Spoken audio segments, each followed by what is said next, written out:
بسم اللہ الرحمن الرحیم اعوذ باللہ من الشیطان الرجیم بسم اللہ الرحمن الرحیم وَإِذْ نَجَّيْنَاكُمْ مِنْ آلِ فِرْعَوْنَ يَسُومُونَكُمْ سُوءَ الْعَذَابِ يذبحون أبناءكم ويستحيون نساءكم وفي ذلكم بلاء من ربكم عظيم صدق الله العظيم وصدق رسوله النبي الكريم. حضرات محترم سامعین کرام، عزیزان گرامی طلبہ، سورہ بقرہ کی 49ویں آیت کی تلاوت کی گئی ہے. اللہ رب العالمین نے گزشتہ آیات میں بنی اسرائیل کے واقعات کو اور اللہ تعالیٰ کا اس پہ جو انعام ہوا، اللہ کی جو رحمتیں ہوئیں، اللہ تعالیٰ کی طرف سے جو نوازشیں ہوئیں، انہیں بیان فرمایا. بیچ میں انہیں دعوت بھی دی گئی، انہیں کفران نعمت سے ڈرایا بھی گیا اور شکر پہ آمادہ کیا گیا. اس سلسلے کو اگلی آیات میں بھی جاری رکھا گیا ہے. اس آیت کریمہ میں اللہ تعالی نے ارشاد فرمایا وَإِذْ نَجَّيْنَاكُمْ، اور اس وقت کو بھی یاد کرو جب ہم نے تمہیں نجات عطا کی، تمہیں رہائی دلائی. من آل فرعون، فرعون کے لوگوں سے، فرعون اور اس کی فوج سے، فرعون اور اس کی پولیس سے تمہیں ہم نے نجات دلائی، اس لیے کہ تم بدترین مصیبت کے شکار تھے. فرعون نے اور فرعون کے لوگوں نے تمہیں بدترین مصیبت کا شکار بنا رکھا تھا. وَإِذْ نَجَّيْنَاكُمْ مِنْ آلِ فِرْعَوْنَ، اس وقت کو یاد کرو جب ہم نے تمہیں نجات عطا کی فرعون کے لوگوں سے. یسومونکم سوء العذاب، جو تمہیں بڑے عذاب میں مبتلا کرتے تھے، تمہیں بڑے عذاب کو چکھاتے تھے. یذبحون ابناءکم، وہ قتل کر دیتے تھے تمہارے لڑکوں کو. ویستحیون نساءکم، اور وہ چھوڑ دیتے تھے تمہاری عورتوں کو. وَفِي ذَلِكُمْ بَلَاءٌ مِّن رَبِّكُمْ عَظِيمٌ، اور اس میں تمہارے رب کی طرف سے بڑی آزمائش تھی. صورتحال یہ ہے کہ حضرت موسیٰ علیہ السلام کی پیدائش سے قبل فرعون کو کچھ نجومیوں نے یہ بتایا تھا کہ تمہارے ملک میں ایک بچہ پیدا ہوگا جس کی وجہ سے تمہاری حکومت ختم ہو جائے گی، تمہارا اقتدار چھن جائے گا تم سے. تو اقتدار کا نشہ ستہ کی لالچ، ستہ کا نشہ سب سے بدترین نشہ ہوتا ہے۔ انسان سب کچھ جھونک دیتا ہے ستہ بچانے کے لیے۔ تو فرعون تھا، وہ بھی اس نشے میں مبتلا تھا۔ اس اپنے ستے کو وہ اپنا حق بھی سمجھتا تھا، لوگوں کو اس نے غلام بھی بنا رکھا تھا اور لوگوں سے پوجا پاٹ بھی کرواتا تھا۔ یہ تو بعد میں اسلام نے اس چیز کو توڑا کہ جو حکمراں ہے وہ امین ہے، وہ امانت دار ہے، وہ لوگوں کا چرواہا ہے، وہ لوگوں کے حالات کو ٹھیک کرنے والا ہے، مشکلات کو دور کرنے کے لیے اقدام کرنے والا۔ وہ خدا نہیں ہے، وہ عبادت کے لائق نہیں ہے، اس کی پرستش نہیں کی جائے گی، جھک کے اس کو سلام نہیں کیا جائے گا۔ یہ اسلام نے اس کو روکا ہے، ورنہ کیا تھا؟ جو بادشاہ ہوتا تھا اس کی وہ لوگ پرستش بھی کرتے تھے، اور اس کے برے اثرات، کہتے کچھ نہ کچھ غلط اثرات باقی رہتے۔ آج بھی ہمارے یہاں جو حکمراں ہیں، آپ نے سنا ہوگا اور خبروں میں دیکھا ہوگا کہ اس کی مورتی بنا کر کے اور اس کا مندر بنا کر کے اس کو پوجنے کی ایک تحریک چلائی جا رہی ہے، اس کو ہوا دینے کی کوشش کی جا رہی ہے۔ تو یہ سب اسی کا کہ باقی ماندہ حصہ ہے۔ تو جب یہ خبر اس کے کانوں تک پہنچی کہ ہماری حکومت چلی جائے گی، ہمارا ستہ چھن جائے گا، ہمارا اقتدار ختم ہو جائے گا، اور کس کے ذریعے ختم ہوگا؟ اس بچے کے ذریعے جو بنو اسرائیل میں پیدا ہوگا۔ اب وہ پریشان ہوا، اس نے اس کی تدبیر سوچنا شروع کیا۔ شیطان نے اس کے دماغ میں یہ بات بیٹھائی کہ ایسا کرو کہ تم پہرے بیٹھا دو بنی اسرائیل کے محلے میں، جاسوس فٹ کر دو، اور جیسے ہی پتہ چلے کہ فلاں محلے میں بنو اسرائیل کے گھر کوئی لڑکا پیدا ہوا ہے، اس کو قتل کروا دو۔ یہ شیطان نے اس کی کھوپڑی میں ڈالا۔ تو مغرور متکبر تو تھا ہی، اس نے آرڈیننس نافذ کر دیا کہ کوئی بھی بنی اسرائیل کا بچہ پیدا ہو اس کو زندہ نہیں چھوڑنا ہے۔ ہاں، اگر لڑکی ہو، لڑکا ہو تو زندہ نہیں چھوڑنا ہے، اور اگر لڑکی ہو تو اس کو چھوڑ دینا ہے۔ کیوں؟ اس سے بڑے کام ہم لوگ لیں گے، اس کو خادمہ بنا لیں گے، اس کو دایا کا کام لیں گے اس سے، اور خدمت کرانے کا کام لیں گے، بہت سے کام ہیں وہ لیں گے، اور اس سے ہماری حکومت کو خطرہ نہیں، اس لیے اس کو کچھ نہیں کرنا ہے، اور جتنے لڑکے ہیں ان سب کو قتل کرا دینا ہے۔ تو اللہ تعالی نے فرمایا کہ اس مصیبت سے ہم نے بچایا تجھے، کہ یہ سلسلہ چلتا رہا کچھ سالوں تک، اور اس کے بعد وہ مطمئن ہو گیا کہ اگر کوئی بچہ پیدا ہونے والا ہوگا بھی یا پیدا ہوا ہوگا بھی تو وہ قتل ہو چکا ہوگا۔ اسے یہ پتہ نہیں تھا کہ جسے اللہ رکھے اسے کون چکھے۔ نور خدا ہے کفر کی حرکت پہ خندہ زن، پھونکوں سے یہ چراغ بجھایا نہ جائے گا۔ تو اللہ تعالی نے حضرت موسیٰ کے لیے انتظام کر دیا، پیدا بھی ہو گئے، اور حفاظت کے ساتھ اللہ تعالی نے ان کی والدہ کے دل میں بات ڈالی کہ یہ تدبیر کرنی ہے۔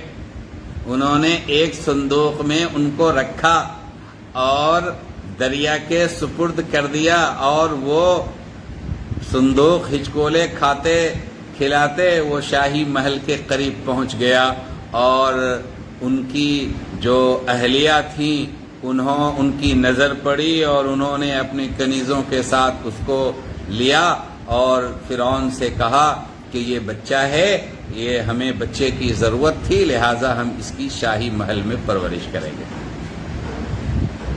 تو اللہ تعالی نے اس کی پرورش کے لیے کہاں اس کو پہنچا دیا؟ شاہی محل میں پہنچایا، اور اس کی ساری پولیس اور ساری فوج رکھی رہ گئی، ٹھیک ہے، وہ اپنے جرائم میں لگی رہی، اور اللہ تعالی جس کے ذریعے اس کی اقتدار کو ختم کروانا چاہ رہا تھا اس کو اقتدار کے مرکز میں پہنچا دیا۔ یہ اللہ کا نظام ہے۔ اللہ تعالی فعال لما یشاء فعال لما یرید، اللہ تعالی جس کو چاہتا ہے کر گزرتا ہے اور اس کے ہونے کے اسباب پیدا کر دیتا ہے۔ پوری دنیا چاہ کر کے بھی اس کو روکنا چاہے نہیں روک سکتے، چنانچہ ایسا ہی ہوا۔ تو بنو اسرائیل کو اس عظیم، اس خطرناک صورتحال سے بچانے کے لیے اللہ تعالی نے حضرت موسیٰ کو بھیج دیا۔ تو اس بڑی آزمائش سے اللہ تعالی نے انہیں بچایا۔ ایک بات تو یہ ہوئی۔ ایک اور بات یہ سمجھیے کہ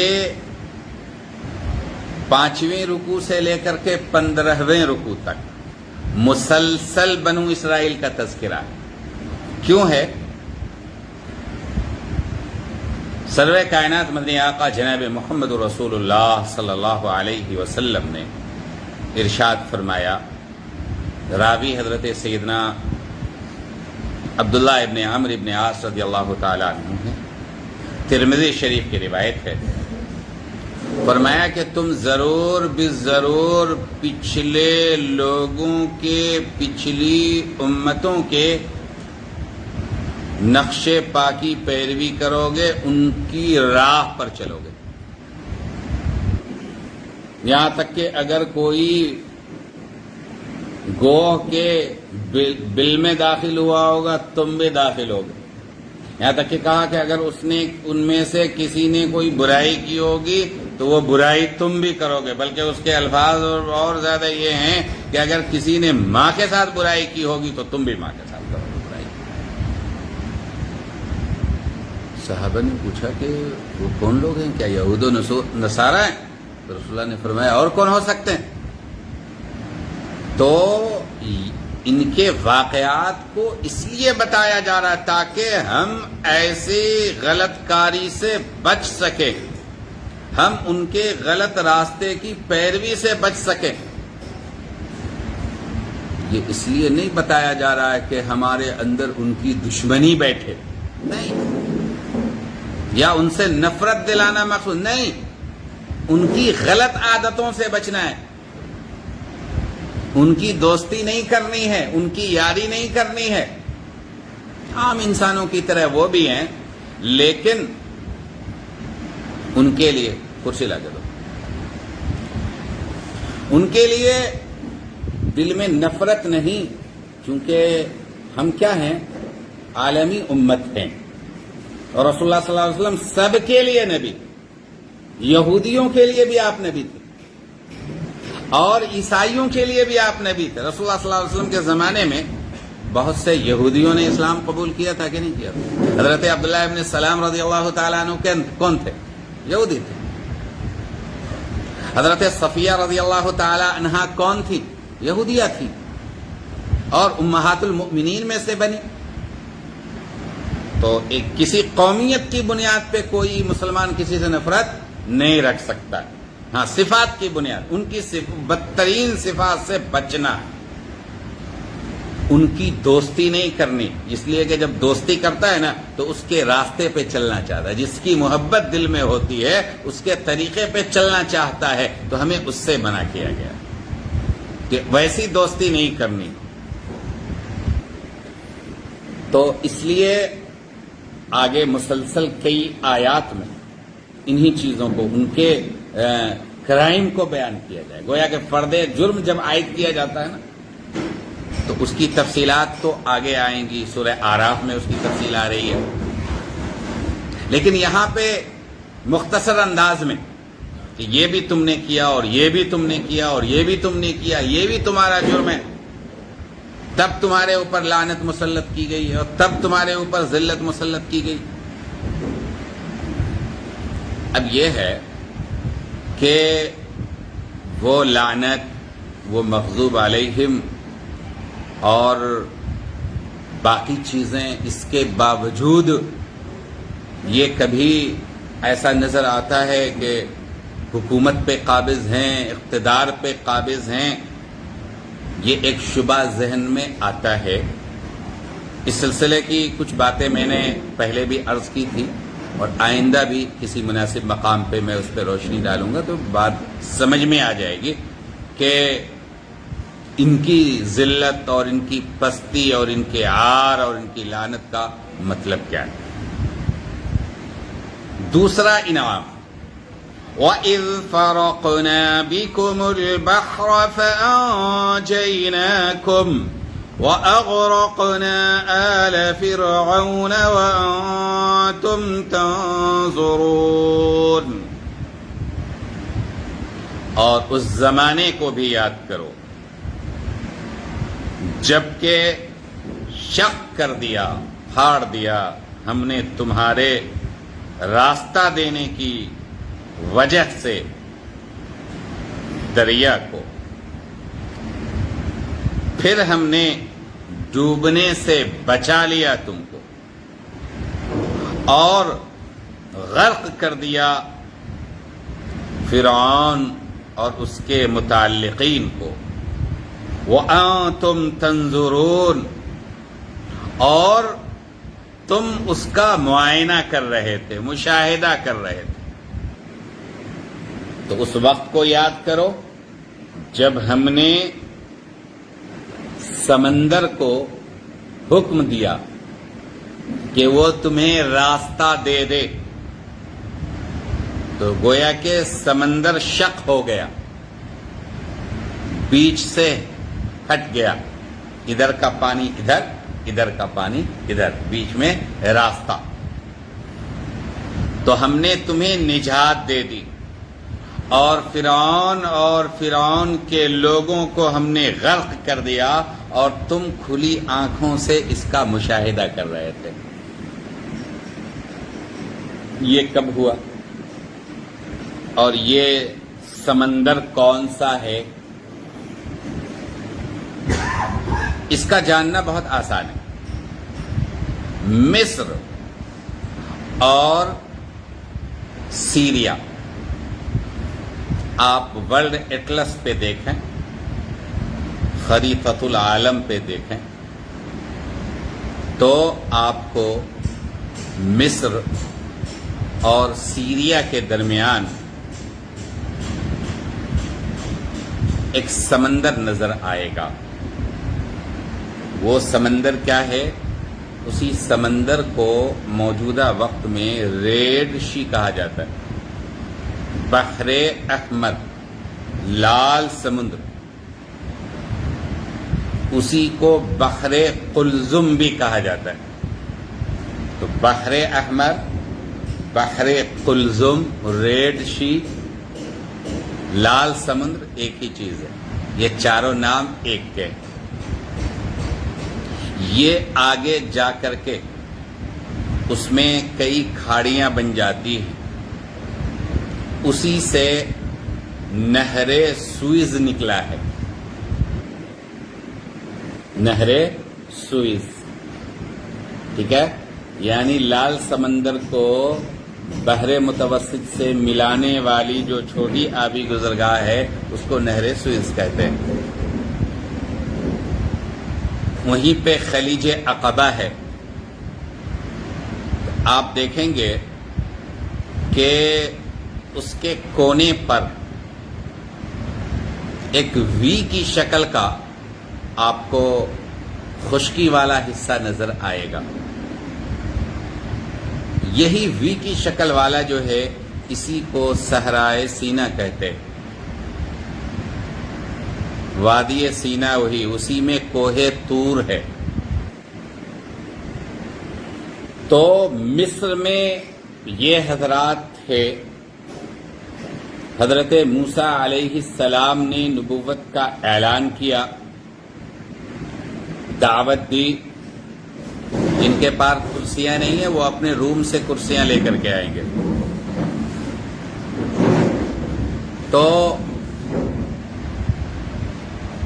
وہاں پہ فرعون کو بھی دعوت دی، مناظرہ ہوا. جادو کا زمانہ تھا. حضرت موسیٰ کے جو معجزے تھے، خاص طور پہ آپ کا جو عصا کا معجزہ تھا کہ اس کو کبھی زمین پہ مارا، پتھر پہ مارا تو اس سے چشمے پھوٹ گئے، سمندر پہ مارا تو اس سے راستہ بن گیا، اور کبھی اس کو پھینک دیا تو سانپ بن گیا. یہ معجزہ دیا گیا تھا ان کو. تو فرعون نے سمجھا کہ یہ جادوگر ہے، اور اس نے جادوگروں کو پورے ملک کے اور ملک و اطراف کے جادوگروں کو بلایا اور کہا کہ مقابلہ کرو، اپنے جادو سے توڑ کرو اس کی جادو کا. لیکن وہ تو جادو تو تھا نہیں، وہ تو جادو تھا نہیں، وہ تو معجزہ تھا. جادوگر لوگ آئے، مقابلہ میں لگے، اور بہت جلد ان کو سمجھ میں آ گیا کہ یہ تو ہمارے فنکاری اور ہمارے کرتب بازی سے بہت اونچی چیز ہے. وہ سمجھ گئے، اور جو ہی سمجھے فوراً انہوں نے اعلان کر دیا، سجدے میں گر گئے، حضرت موسیٰ پہ ایمان لانے کا اعلان کر دیا. کہتے ہیں کہ فنکار لوگ پانی بند کر دیں. فنکار لوگ جانتے ہیں کہ یہ فن کیا ہے، کس کمال کا ہے، اس کی کیا خوبی ہے. ایک تحریر پڑھنے کے بعد جو ادیب ہوتا ہے، زبانداں ہوتا ہے، لٹریچر کا ماہر ہوتا ہے، وہ سمجھ لیتا ہے کہ کس معیار کی تحریر ہے. بہرحال یہ سارا کچھ ہو گیا تو اب وہ لچئی پہ آمادہ ہو گیا. سب کو کہا کہ دیکھو یہ در حقیقت اس کی چال ہے، اور یہ تمہارے ملک پہ قبضہ کرنا چاہتا ہے اور تمہارے اوپر حکومت کرنا چاہتا ہے.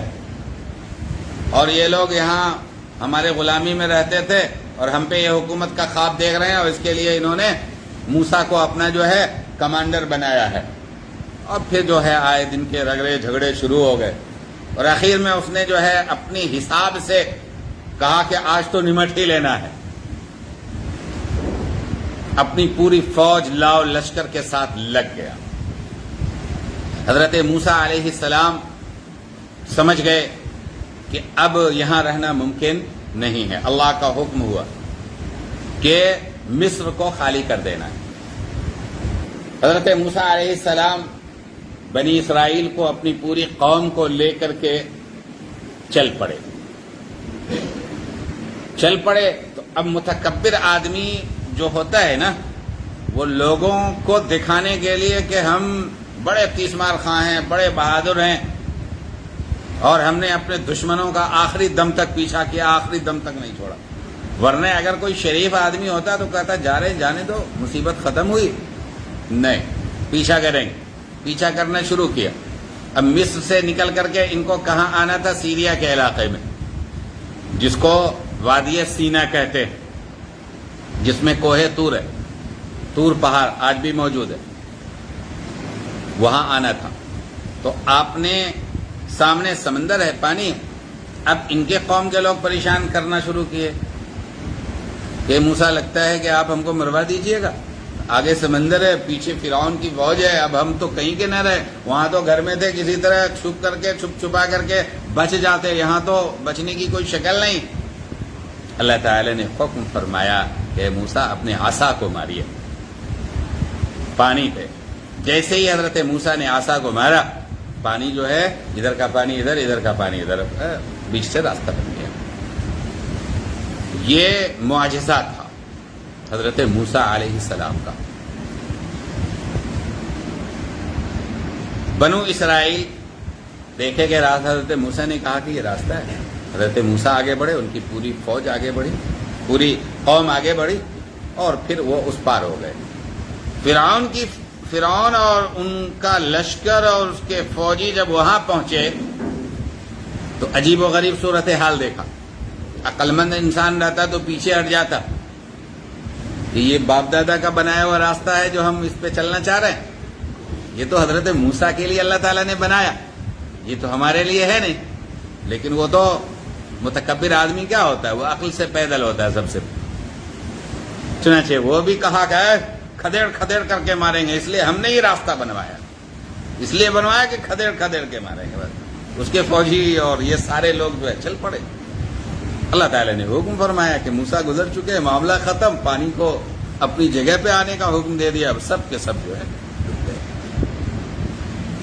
اسی کو فرمایا کہ تمہیں ہم نے پار اتار دیا, راستہ بنوا دیا, اور فرعون اور اس کے لشکر, اس کی فوج, سب کو ہم نے دریا میں, سمندر میں غرق کر دیا.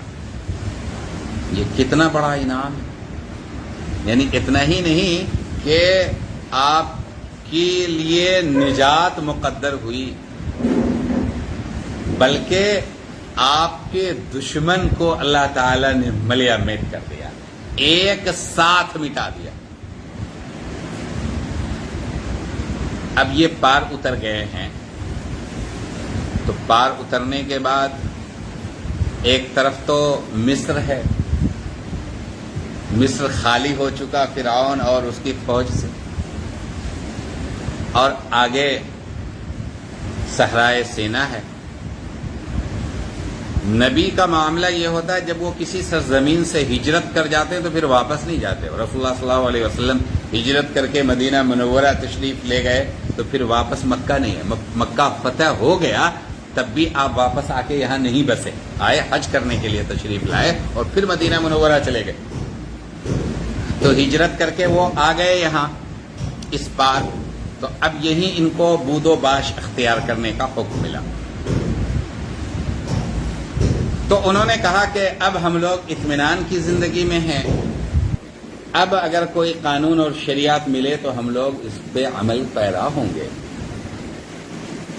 تو اللہ تعالی نے حکم فرمایا حضرت موسیٰ کو کہ آپ کو یہ قانون اور آپ کو جو شریعت ملے گی تو اس کے لیے مجاہدہ کرنا پڑے گا, اور تنہائی اختیار کرنی پڑے گی.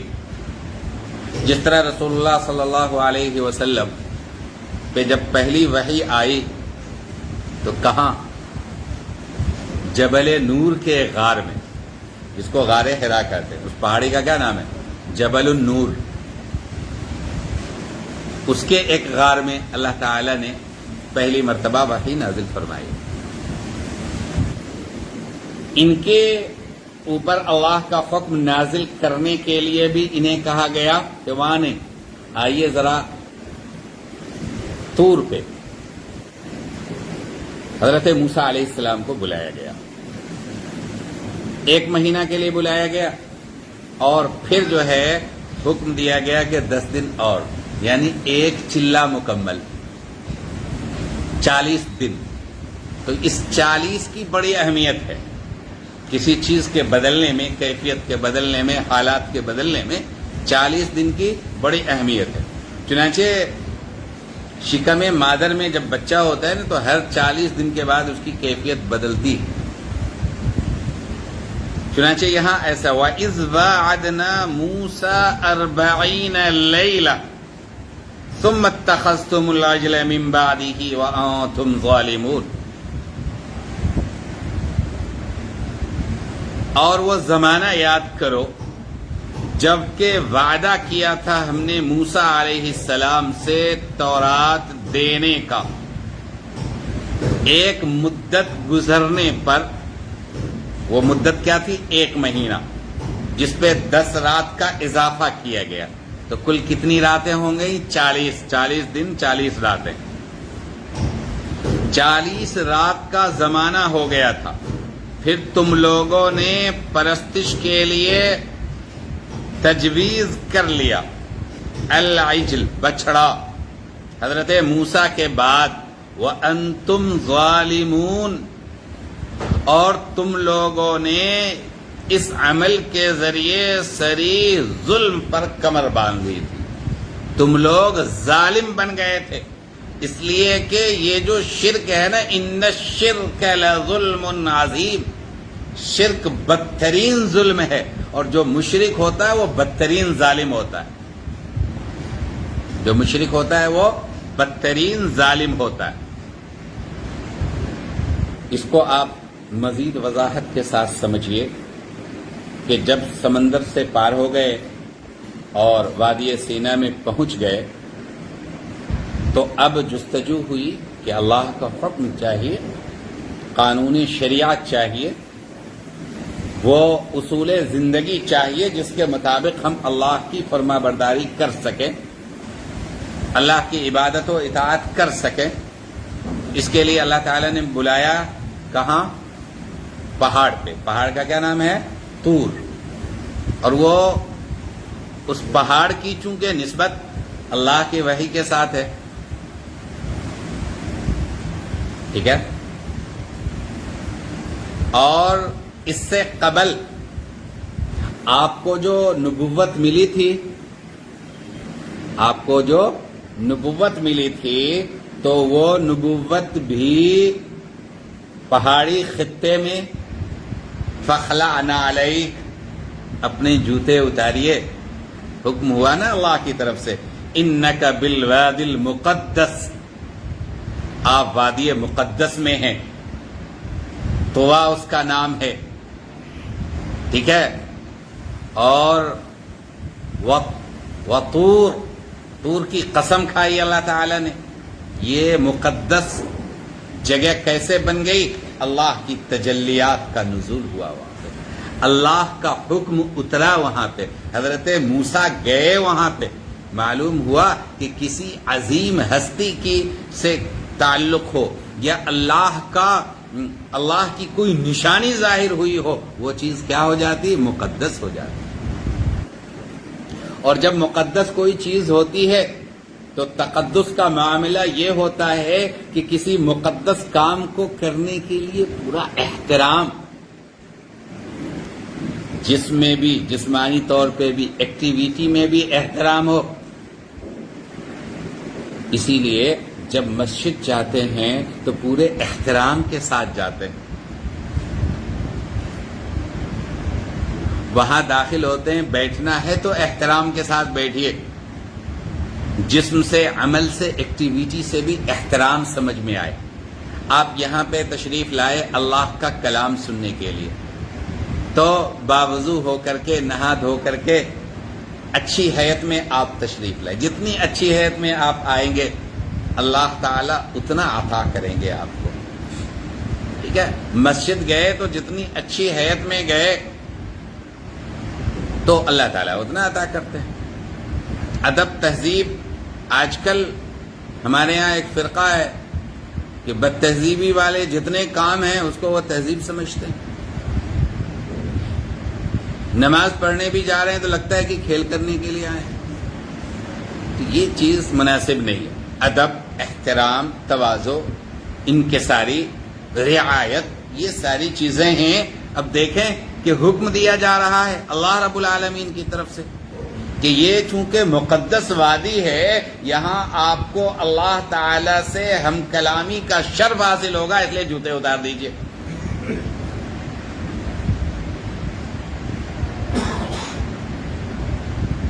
سمجھ رہے ہیں؟ یہ ساری چیزوں کا تعلق کس سے ہے؟ عشق سے ہے، محبت سے ہے، احترام اور عقیدت سے ہے، اور یہ دین کی بنیاد ہے، اس کو ملحوظ رکھنا چاہیے۔ ان لوگوں نے کیا کیا کہ ادھر تو حضرت موسیٰ علیہ السلام تشریف لے گئے، سب کو معلوم ہے کہ 1 مہینے کے لیے گئے ہیں، پھر بھی واپسی نہیں ہوئی، 10 دن کا اضافہ ہو گیا، چلہ مکمل کر کے آئیں گے، چلا لگا کے آئیں گے. ادھر کیا ہوا؟ ادھر یہ ہوا کہ ان میں سے ایک خبیث پیدا ہو گیا. شیطان خود نہیں ہر فرد تک پہنچتا ہے، بلکہ شیطان پہلے اپنے دوست کو تلاش کرتا ہے کہ ان میں سے کس سے دوستی کی جائے. تو شیطان نے دوستی کی سامری سے، اور سامری یہ خود مشکوک قسم کا آدمی تھا، ولد الزنا تھا، اس کی پرورش عجیب و غریب انداز میں ہوئی تھی. تو جس کا نسب ہی صحیح نہیں ہو، اس کا کام صحیح ہو، ایسا نہیں ہوتا یا ایسا کم ہوتا ہے. چنانچہ اس نے وہ گل کھلایا کہ باضابطہ اس نے فتنہ پیدا کیا، لوگوں کے اندر غلط تشکیل کی، لوگوں کے اندر غلط آواز بلند کی. ایک لوگوں سے چندہ کر کے اس نے کیا کیا، ان کے زیورات جمع کیے، اور جمع کر کے اس نے ایک ڈھانچہ بنایا. اور ڈھانچہ بنانے کے بعد اس کی پرورش چونکہ فرشتوں کی نگرانی میں ہوئی تھی بچپنے سے، اس نے فرشتوں کے قدموں سے، اس کے سوار کے قدموں کے نیچے سے جو مٹی تھی جس میں گھاس جنم جاتی تھی، اس مٹی کو اٹھا لیا تھا، اس کو ڈال دیا اس بچھڑے کے منہ میں. وہ بنا ہوا مصنوعی بچھڑا، اس سے آواز بلند ہونے لگی. جب وہ ممیانا شروع کیا تو سارے بنی اسرائیل جمع ہو گئے. صالحین ان میں سے روکتے رہے کہ یہ کیا کر رہے ہیں آپ لوگ، یہ غلط کام ہے، ناقابل برداشت ہے، یہ نہیں ہو سکتا. لیکن وہ تو لگے رہے اور کہنے لگے. اس شخص نے دعوت دی، اس شخص نے دعویٰ کیا کہ یہی ہمارا خدا ہے، یہی تمہارا خدا ہے، اور یہی موسیٰ کا خدا ہے. العیاذ باللہ، العیاذ باللہ. تو اس میں بہت سارے لوگ اس کے ہتھے چڑھ گئے. آپ دیکھیں کہ عقیدے کے معاملے میں انسان کو جلد بازی نہیں کرنی چاہیے، اور شیطان آپ سے جلد بازی کرواتا ہے. اگر یہ لوگ جلد بازی نہیں کرتے، ذرا انتظار کر لیتے، تو حضرت موسیٰ کے آنے کے بعد ساری چیزیں واضح ہو جاتی. لیکن یہ انتظار نہیں کر سکے اور شرک میں مبتلا ہو گئے، یعنی کہ بچڑے کو پوجنا شروع کر دیا. اللہ تعالی نے فرمایا کہ وَإِذْ وَعَدْنَا مُوسَىٰ 40 لَيْلَةً، جب ہم نے وعدہ کیا موسیٰ سے 40 رات کا، اور اس درمیان میں پیچھے میں سننے میں تم لوگوں نے کیا کیا، بنا لیا بچڑا، اور تم ظالم تھے. اتنا بڑا ظلم ہوا تھا، بدترین ظلم، شرک کا ظلم کیے تھے، مرتد ہو گئے تھے. اور مرتد کی تو بڑی خطرناک سزا ہے. لیکن کیا ہوا کہ اللہ تعالی نے حکم فرمایا کہ جس نے بچڑا پرستی کی ہے، بچڑے کو پوجا ہے، بچڑے کی عبادت کی ہے، اس گھر کا قریبی آدمی اس کو قتل کر دے. اور یہ سزا ملی، اور اس کے بعد اللہ تعالی نے پھر معاف کر دیا سب کو. باقی لوگ جو ڈائریکٹ اس میں شامل نہیں ہوئے تھے، ڈائریکٹ پوجنے والے نہیں تھے، ان لوگوں کو معاف کر دیا. اللہ تعالی نے فرمایا ثم عفونا عنکم، پھر ہم نے تمہیں معاف کر دیا اس کے بعد لعلکم تشکرون، تاکہ تم شکر ادا کرو. یہ معافی مل جانا، ورنہ تو اس میں سارے لوگ حضرت موسیٰ کے علاوہ اور حضرت ہارون بچانے والے، ان کے علاوہ تو کسی نہ کسی شکل میں لوگ شریک تھے. کیسے شریک تھے کہ آپ نے روکا نہیں، بزور طاقت اس کو روک دینا تھا. کسی قیمت پہ نہیں ہونے دیں گے، ہم رہیں نہ رہیں. تو یہ اتنا تو کم از کم ٹھیک ہے کہ لوگوں نے محسوس کیا ہوگا فتنہ ہو جائے گا، لڑائی جھگڑے ہو جائیں گے، یہ ہوگا وہ ہوگا، بہت سے مسئلے. لیکن یہ ان سارے لوگوں کی موجودگی میں ہوا تو کسی نہ کسی طریقے سے معاملہ ان کا بھی بنتا تھا، لیکن اللہ تعالیٰ نے معاف کر دیا تاکہ تم شکر ادا کرو۔ بہرحال اس توبہ کا بیان آگے مزید وضاحت کے ساتھ آ رہا ہے کہ اللہ تعالیٰ یہ چاہتا تھا کہ بندے شکر گزار بنیں، صرف میری ہی عبادت کریں، کسی غیر اللہ کی، کسی بچھڑے کی، کسی جانور کی، کسی سانپ کی، کسی بچھو کی، کسی درخت کی، کسی چیز کی عبادت نہ کر کے صرف میری عبادت کریں۔ یہی ہے شکر ادا کرنے کا مفہوم۔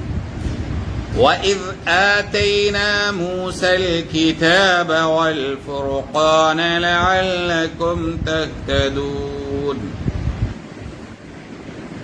اور جب ہم نے موسیٰ علیہ السلام کو کتاب عطا کیا، والفرقان، اور فرقان عطا کیا۔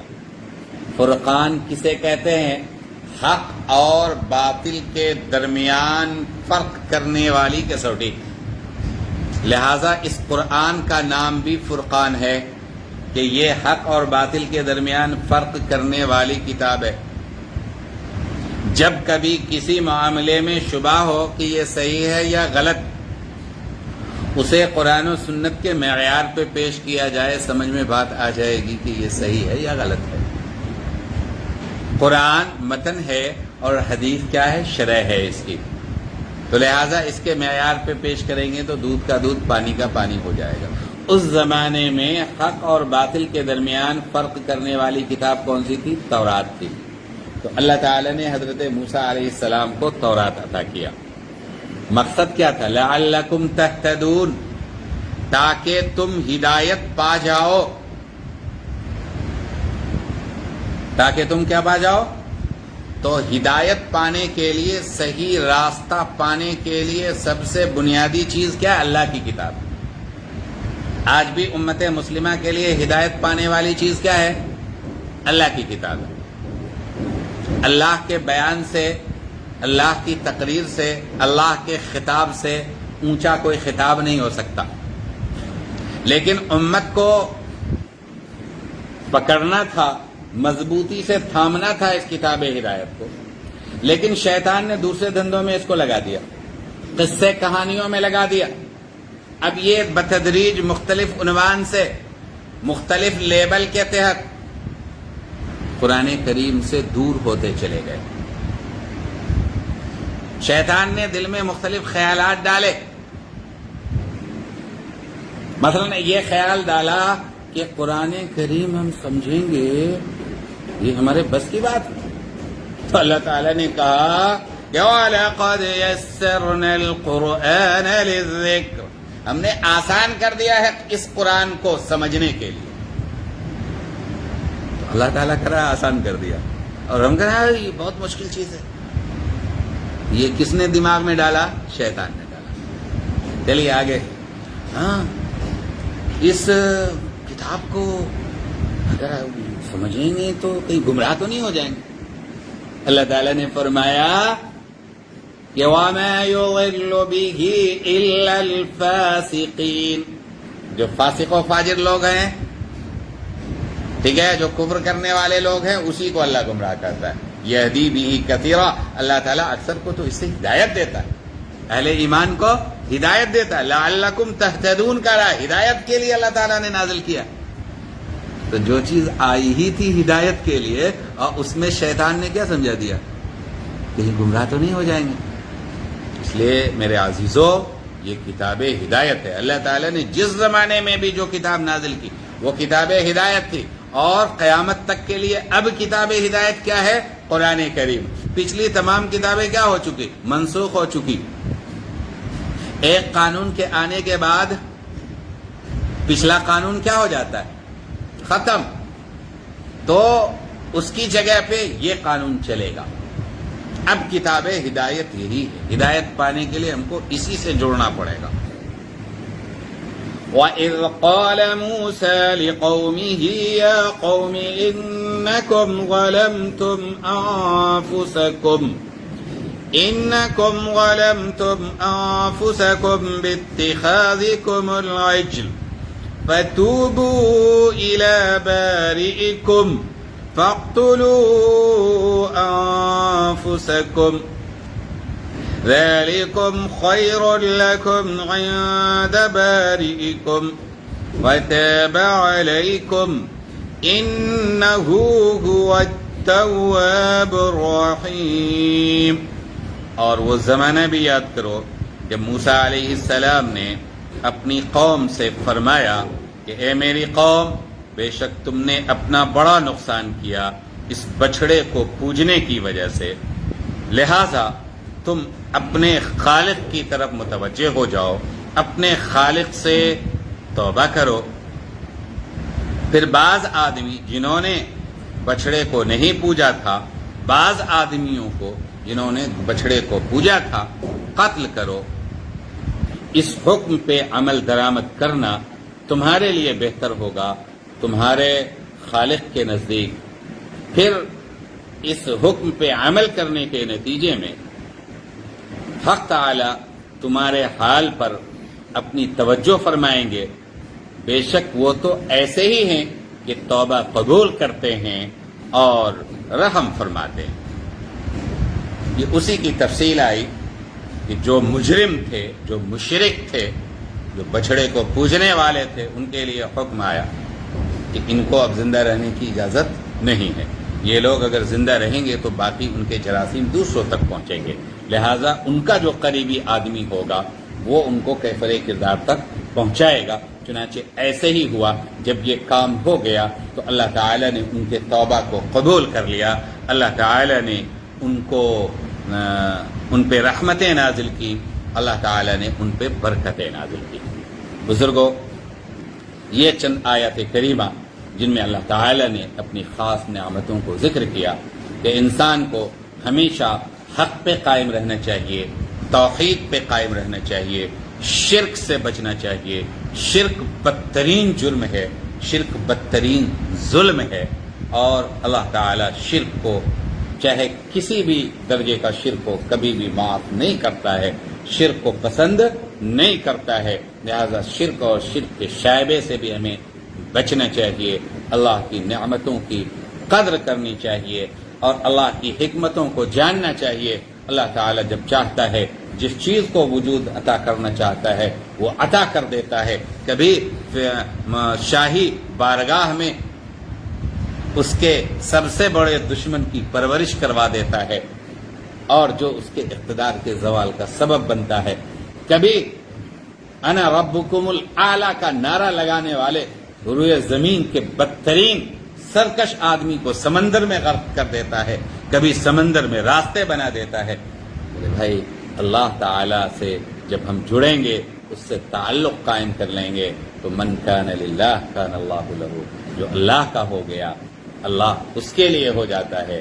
پھر اللہ تعالیٰ اپنی رحمتیں نازل فرماتا ہے، اللہ تعالیٰ اپنی برکتیں نازل فرماتا ہے. اللہ تعالیٰ ہم سب بھی اپنے فضل و کرم کی بارشیں نازل فرمائے. وآخر